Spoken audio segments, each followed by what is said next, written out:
चलिए, आज इतिहास के उस पन्ने को पलटते हैं जिसने ना सिर्फ एक उपमहाद्वीप का नक्शा बदला बल्कि करोड़ों लोगों की किस्मत भी हमेशा के लिए बदल दी। ये कहानी है 1947 के विभाजन की, एक ऐसी लकीर जिसे बहुत ही जल्दबाजी में खींच दिया गया था।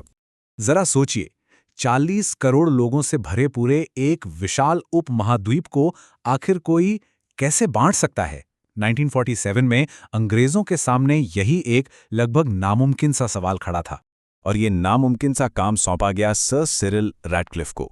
उनके अपने ही शब्दों से अंदाजा लगाया जा सकता है कि ये कितना बेतुका था। ठीक है जेरी, मतलब मेरे पास 40 करोड़ लोगों के एक उपमहाद्वीप को दो अलग अलग देशों में बांटने के लिए सिर्फ 5 हफ्ते हैं। लेकिन ये हालात, ये सब रातों रात पैदा नहीं हुए थे।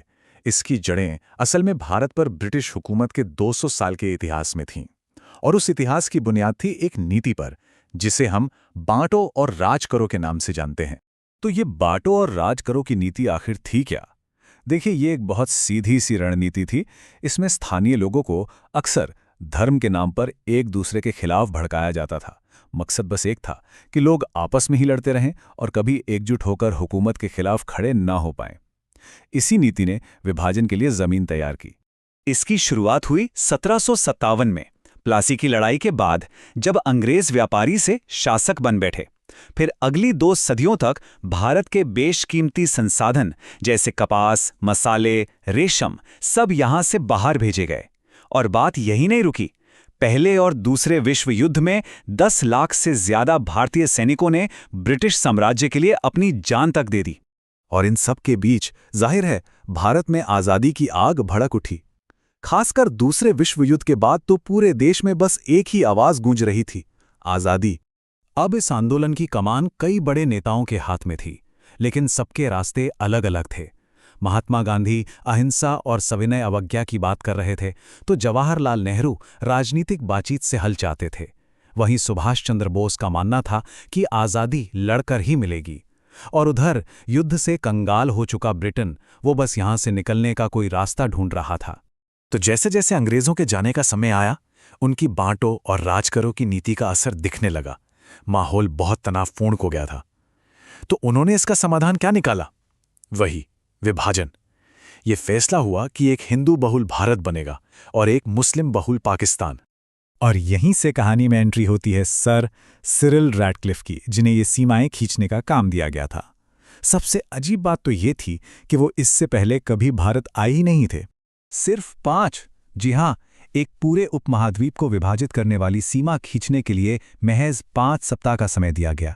एक ऐसा काम जिसके लिए सालों की रिसर्च चाहिए थी, उसे कुछ हफ्तों की जल्दबाजी में निपटा दिया गया।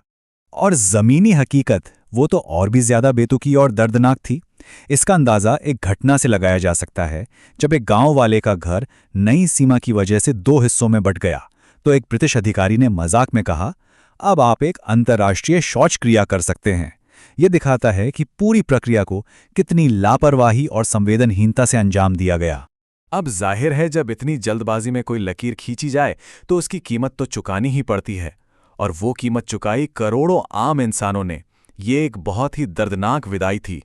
15 अगस्त 1947, एक तरफ आज़ादी का ऐलान हुआ और दूसरी तरफ जैसे ही नई सीमाओं का खुलासा हुआ, बस चारों तरफ अफरा तफरी और हिंसा का भयानक मंजर फैल गया।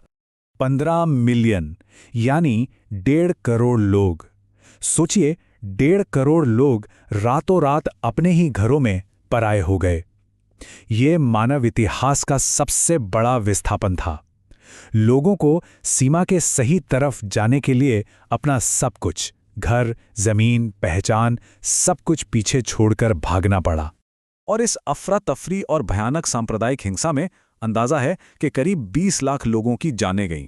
ये एक ऐसी त्रासदी थी जिसकी शायद ही किसी ने कल्पना की होगी। इस तबाही का असर बहुत बहुत गहरा था। जो परिवार सदियों से एक साथ रहते आए थे, वो बिखर गए। पीढ़ियों से बने समुदाय और उनका इतिहास, सब कुछ जैसे मिट गया। और फिर 1948 में एकता की सबसे बड़ी आवाज महात्मा गांधी, उनकी भी हत्या कर दी गई। ये विभाजन अपने पीछे एक ऐसी विरासत छोड़ गया जिसके जख्म आज भी इतने सालों बाद भी महसूस किए जा सकते हैं। खैर, विभाजन के बाद 1950 में भारत ने अपना संविधान अपनाया और एक गणराज्य बना। लेकिन आज भी, दशकों बाद भी, उस बंटवारे का असर इस पूरे क्षेत्र की राजनीति और समाज पर साफ साफ दिखता है। तो आखिर में ये कहानी हमें एक बहुत ज़रूरी सवाल पर लाके छोड़ देती है। आखिर होता क्या है जब कोई ये सोचे समझे बिना लकीर खींच देता है कि उसका इंसानों पर क्या असर होगा? शायद यही 1947 के विभाजन का सबसे बड़ा सबक है, जिसे कभी नहीं भुलाया जाना चाहिए।